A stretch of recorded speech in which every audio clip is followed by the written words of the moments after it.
Hi guys, I'm here with our March sowing guide. I've just got my seeds this morning, so we are just at the right time to start sowing these. So I just want to talk you through the packets, let you know what I'm sowing today and what I'm holding off for a little while. So you'll see that we have got Sunflower Lemon Queen. Now that is a perennial. I'm going to be sowing that towards the end of March. Okay, so I'm going to put that one away for now. And Cosmos, Cosmos is a half hardy. It's quite a tender plant. It grows really quickly. And so what I'm going to do is I'm going to sow all of my Cosmos at the end of March and the first couple of weeks of April. If you're in our flower club, we have got all Cosmos in April. We've got 5 different varieties, I think, which is, they are just the best, easiest to grow, such flowery flowers. You're going to love them. It's Cosmos Purity. We're going to sow that at the end of the month. Otherwise it's going to get too big under cover for us to be able to look after it properly. It's going to want to go out in the garden before the frosts end, and it can only go out after the frosts, otherwise the frosts will kill it. So they're more late March. So today I'm going to be sowing these, right? So I've got plasters everywhere because I've been hacking my hands to bit in the garden. So I've got Borage, I've got Icelandic Poppies here, and I've got evening scented stock. So all of these I'm going to do today. So I just want to show you very, very simply what I'm going to be doing so you can follow along. So what I've got ready here, let me just tip the... Okay. So I have a tray like this that you have seen in the kind of how to prepare your seeds videos. And all I'm going to do with these is I'm going to do half of the tray with the evening scented stock and half the tray with the poppies. Okay, so for the stocks, now my compost is slightly damp to start with, which is always good because you don't want to risk watering them over the top, watering them and then washing your seeds away. So here are the stock seeds. So this is evening scented stock. So rather than the big flouncy flowery stocks that you'll see, these are a little more delicate and they smell amazing. So I'm really looking forward to seeing these grow.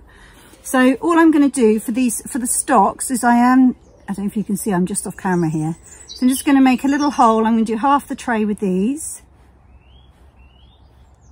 So I'm just making a tiny little dent just so that I know that I'm kind of aiming for the middle of each cell.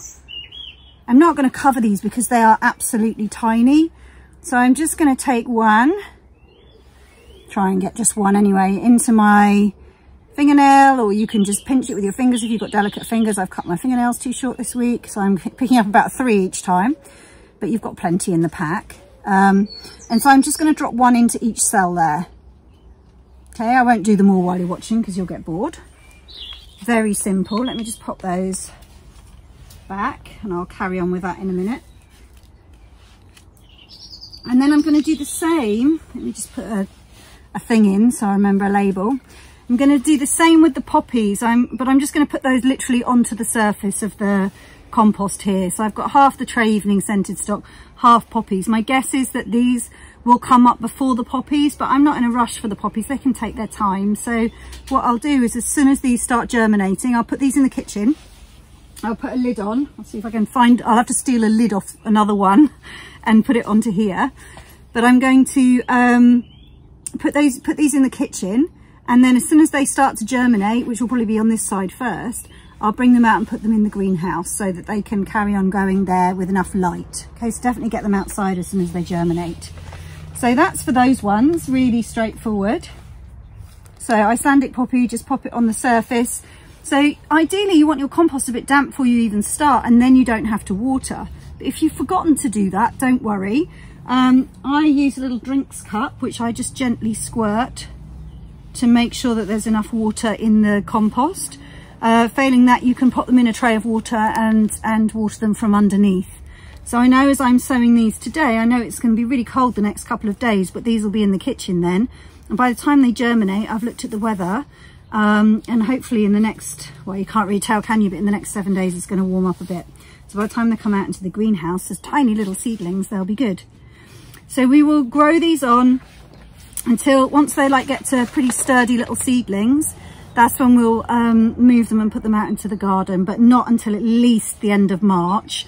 And my guess is with these ones, they'll take a little bit longer than that to get to a size where they can go out in the garden, but we're not in a rush. So I'm just going to put those to one side and then just show you with the borage. Now, one thing I'll say about borage is that it is a bit of an animal. So what I mean by that is that it self-seeds prolifically. So once you've got it, you'll keep it. So if you don't want it all through your garden bed, I would suggest that you grow it in a pot or a container. I had it in one of my flower beds last year. It was no problem. I had a couple of them. They gave the most beautiful blue flowers. I love them. I love them, which is why I'm growing them again this year. But I'm going to do it in containers this year because I don't really want them to self-seed and start invading everywhere. Doesn't look like they have this year, but we'll find out this summer when the whole bed comes up with them.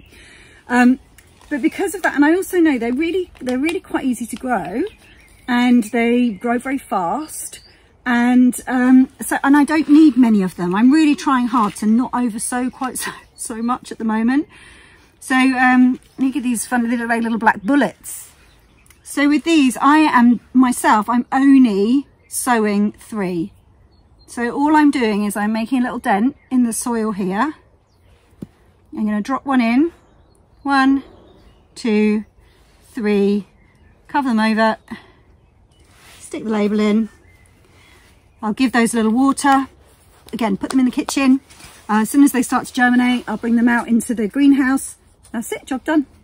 I'll do another little video when I sow the other 2 later on in the month, but it's really simple. Just go and get started. All right, guys. You didn't really need my video, I don't think, this month to show you what to do, but hopefully that's helpful anyway.